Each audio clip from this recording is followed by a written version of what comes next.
Intempéries à répétition, pluie et vent déchaînés. Et maintenant, le froid qui arrive. Voilà la situation météorologique qui s'installe sur la France pour les prochains jours. En ce moment, le contraste à travers le pays ne pourrait pas être plus marqué. La Haute-Savoie voit à peine 10 cm de neige à 1000 mètres d'altitude en 3 semaines. Des stations comme la Clusaz affichent des prévisions très modestes pour toute la semaine à venir. Pendant ce temps, la Bretagne subit des inondations. Le Gard profite d'un grand soleil hier lundi. En Bourgogne, c'est la douceur et la pluie aujourd'hui avec 8 degrés. Le sud de l'Alsace connaît de belles gelées nocturnes avec un temps franchement froid.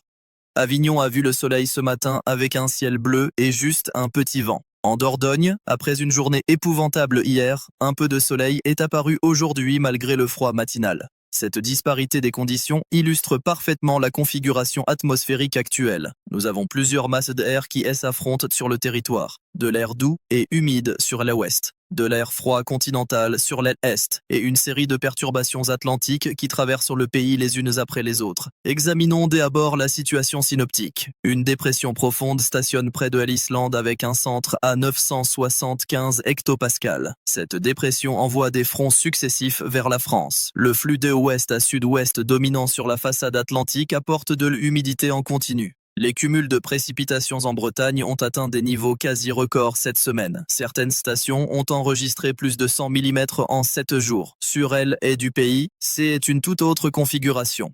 Un anticyclone positionné sur l'Europe centrale maintient de l'air froid en place. Le lac de Neuchâtel a connu du brouillard givrant ce mardi matin. Les températures descendent à -8 degrés dans certaines vallées alpines. Genève affiche des conditions arctiques avec des différences de températures importantes sur le tarmac de l'aéroport pouvant atteindre 6 degrés d'un bout de piste à l'autre. C'est un problème de sécurité réel que les autorités aéroportuaires prennent très au sérieux. Les modèles météorologiques montrent une évolution significative pour les jours à venir. Arpège et arômes, les modèles de Météo France convergent sur un scénario de refroidissement généralisé. Le modèle européen ECMWF est en accord. Même le GFS américain valide cette tendance. Quand 4 modèles majeurs s'accordent, la confiance dans la prévision est élevée. Voici ce qui va se passer. L'anticyclone des Europes centrales va progressivement s'étendre vers l'ouest. Cela va repousser les perturbations atlantiques plus au sud. L'air froid qui stagne actuellement sur l'Allemagne et la Suisse va descendre sur la France. Ce processus commence dès mercredi et s'accentue jeudi et vendredi. Pour la Bretagne et la façade atlantique, les conditions changent radicalement à partir de mercredi. Actuellement, vous subissez des pluies incessantes. Les cumuls hebdomadaires dépassent les 150 mm par endroit. Les inondations affectent plusieurs secteurs. Toute ma sympathie va aux habitants touchés par ces crues. Mercredi, les précipitations deviennent plus intermittentes. Jeudi, elles espacent davantage. Vendredi, le temps devient nettement plus sec. Les températures chutent progressivement. De 8 à 10 degrés actuellement, vous passerez à 4 à 6 degrés en journée vendredi. Les nuits seront proches de 0 degré. L'Île-de-France et le bassin parisien ont connu un hiver plutôt terne jusqu'ici. Beaucoup d'entre vous attendaient des conditions hivernales plus marquées. Cette configuration a du potentiel. Mercredi, le temps reste gris avec quelques pluies faibles. Jeudi, les températures commencent à baisser sensiblement. Vendredi, l'air froid s'installe vraiment. Les températures maximales ne dépasseront pas 3 à 4 degrés. Les minimales tomberont à -2 ou -3 degrés. Des averses de neige sont possibles, surtout en soirée et la nuit. Je ne promets rien de spectaculaire, mais quelques flocons ne sont pas exclus. Le centre Val-de-Loire a eu un hiver particulièrement calme jusqu'à maintenant. Températures autour de 8 degrés, ciel gris, pas grand-chose à signaler. Cette période de douceur prolongée se termine la semaine prochaine. L'air froid arrive avec un décalage de 24 heures par rapport au nord. Samedi, les températures chutent à 2 ou 3 degrés en journée. Dimanche, le froid s'intensifie avec des gelées nocturnes marquées, pouvant atteindre -5 degrés dans les zones rurales. La Bourgogne connaît aujourd'hui beaucoup de pluie avec de la douceur. 8 degrés en journée, le contraste sera brutal. Jeudi, les pluies deviennent plus froides. Vendredi, la limite pluie-neige descend à 400 mètres d'altitude. Au-dessus de 600 mètres, attendez-vous à de la neige. Les températures en plaine ne dépasseront pas 2 à 3 degrés. Les gelées nocturnes s'installent durablement. Pour la Normandie et les Hauts-de-France, le refroidissement est également au programme. Mercredi soir, les températures amorcent leur descente. Jeudi, le ressenti devient franchement hivernal avec un vent de nord-est qui renforce la sensation de froid. Vendredi et samedi, les maximales plafonnent à 2 ou 3 degrés. Des averses de neige sont attendues par intermittence. Les cumuls resteront modestes, quelques centimètres tout au plus, mais suffisants pour rendre les routes glissantes. Le Grand Est vit déjà dans le froid. Le sud de l'Alsace a des gelées nocturnes marquées. La Meurthe et Moselle subit un temps difficile depuis plusieurs jours. Pour cette région, la situation ne change pas fondamentalement. L'air froid reste en place. Les températures oscilleront entre -2 et +2 degrés en journée. Les nuits seront glaciales avec -8 à -10 degrés dans les vallées. Le Vendée est accentue le ressenti de froid. Vous connaissez ce type de temps. Habillez-vous en conséquence. Les Vosges et le Jura maintiennent leurs conditions hivernales. La neige est présente au-dessus de 800 mètres. Les chutes de neige se poursuivent par intermittence. 10 à 20 cm supplémentaires sont attendus de ici dimanche au-dessus de 1000 mètres. Les routes de montagne nécessitent des équipements adaptés. Les chaînes ou les pneus neige sont indispensables. Les Alpes connaissent une situation particulière cette année.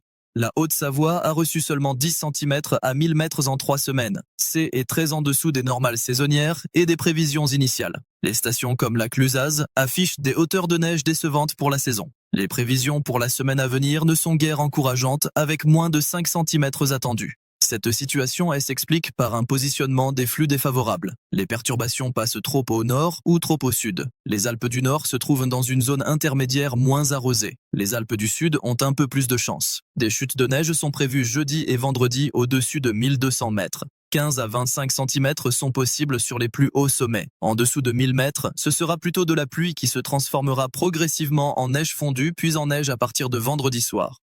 Le Massif central verra la limite pluie-neige baisser progressivement. Mercredi, elle se situe vers 1200 mètres. Jeudi, elle descend à 800 mètres. Vendredi, elle atteint 500 mètres. Les plateaux du Cantal et de la Lozère recevront 10 à 15 cm de neige. Ces paysages enneigés du Massif central sont magnifiques comme on peut le voir sur certaines photos récentes. Mais attention, la conduite devient délicate sur les routes secondaires. Les Pyrénées bénéficient de chutes de neige régulières depuis le début de la semaine. Cette tendance se poursuit. Le flux d'ouest à sud-ouest apporte de l'humidité directement sur la chaîne. Au-dessus de 1500 mètres, 20 à 40 cm sont attendus de ici dimanche. Les stations pyrénéennes ont de bonnes conditions pour les sports d'hiver. En vallée, les températures restent douces jusqu'à jeudi, puis elles chutent également avec l'arrivée de l'air froid continental. La Nouvelle-Aquitaine et le sud-ouest subissent des montagnes russes thermiques depuis plusieurs semaines. Un jour 15 degrés, le lendemain 5, puis ça remonte. Les gens sont malades. Problèmes de sinus, migraines, fatigue généralisée.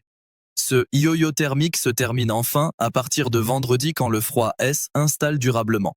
Les températures se stabiliseront entre 4 et 7 degrés en journée. Les nuits descendront vers 0 degrés. Ce n'est pas très froid, mais au moins c'est stable. Votre organisme aura le temps de s'adapter. Le Périgord noir a connu un temps gris et brouillard ce matin avec 4 degrés. Après-midi, le brouillard est levé, mais le ciel est resté gris. Demain, mercredi, les conditions se dégradent avec le retour de la pluie. Jeudi, les précipitations deviennent plus froides. Vendredi, le temps s'améliore progressivement avec une baisse marquée des températures. La Gironde a connu 2 tornades récemment. Heureusement, seulement des dégâts matériels, aucune victime. Ces phénomènes violents mais localisés sont liés au contraste thermique important.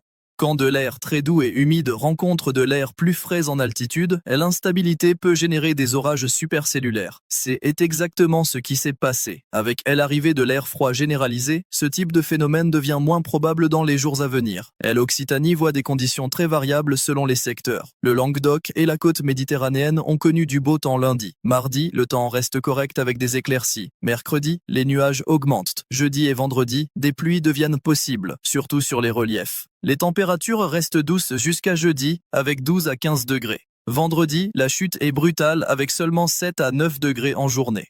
La vallée du Rhône connaît actuellement un temps calme. Lyon affiche 8 degrés avec un ciel gris. Plutôt morne pour les amateurs de météo hivernale. Cette période de douceur prolongée se termine jeudi. Le couloir rhodanien voit souvent le Mistral souffler lors des descentes d'air froid. C'est exactement ce qui va se passer. Jeudi après-midi, le Mistral se lève. Vendredi, il souffle en rafale à 70 km/h. Samedi, il atteint 80 à 100 km/h.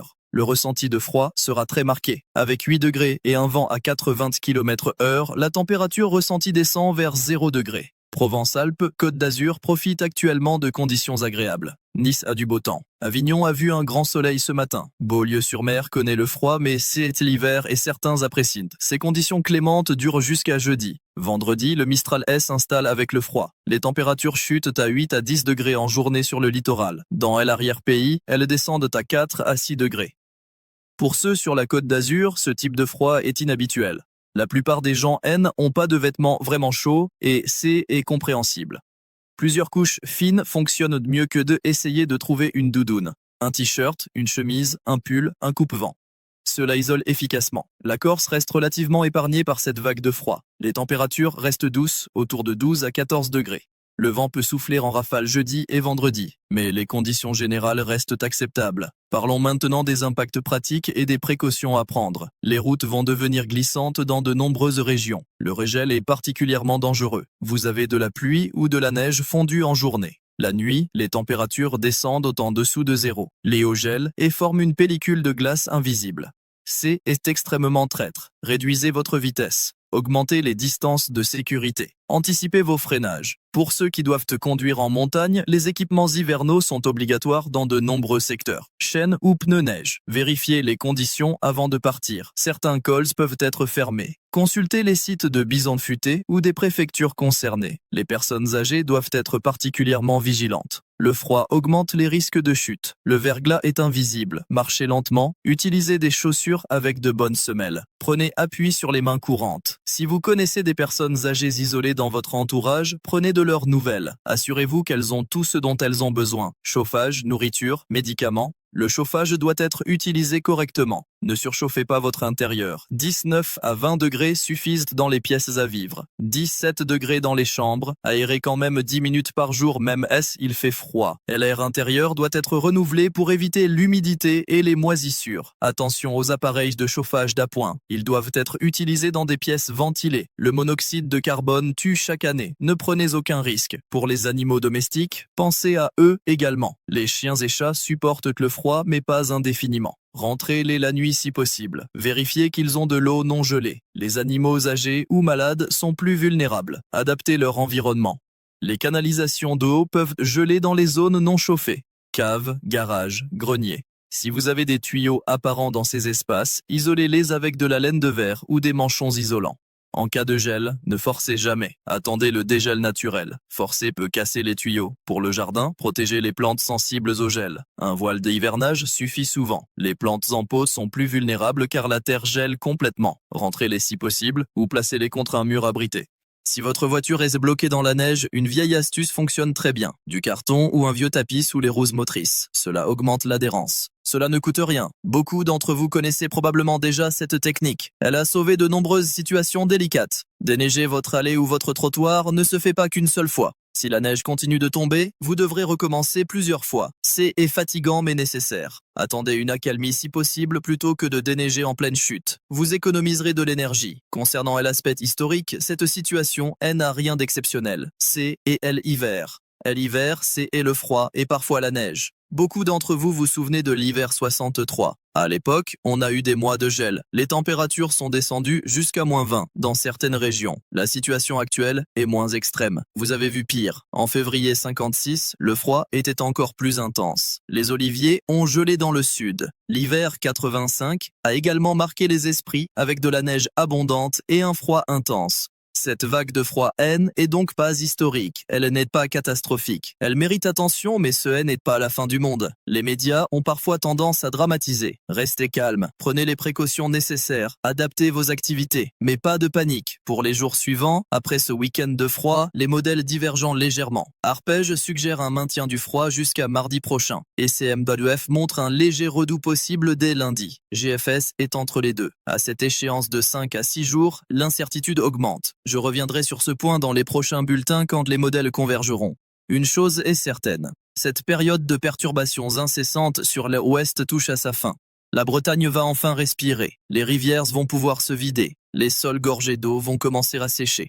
C'est une bonne nouvelle pour tous ceux qui ont subi les inondations. Le soleil fera des apparitions plus fréquentes à partir de vendredi. Pas partout et pas tout le temps, mais les éclaircies seront bien présentes. C'est bon pour le moral après des semaines de grisaille. Profitez-en quand il apparaît.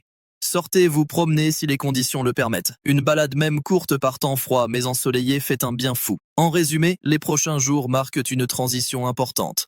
Des intempéries humides et douces vers un temps froid et plus sec. Cette évolution concerne l'ensemble du pays avec un décalage temporel de ouest en est.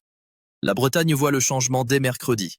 L'Alsace vit déjà dans le froid. Le sud basculera jeudi-vendredi. Les températures vont chuter de 5 à 10 degrés selon les régions. Les gelées nocturnes s'installeront sur la majorité du territoire. La neige fera son apparition en montagne et ponctuellement en plaine. Le vent se renforcera notamment dans la vallée du Rhône avec le Mistral. Préparez-vous en conséquence. Vêtements chauds, vérification du chauffage, équipement pour la voiture, attention aux routes glissantes, vigilance pour les personnes vulnérables. Ce sont des précautions de bon sens que vous connaissez tous. Si vous avez des questions ou des observations depuis votre région, n'hésitez pas à les partager. Vos retours terrain sont précieux. Ils permettent d'affiner les prévisions et de mieux comprendre les situations locales.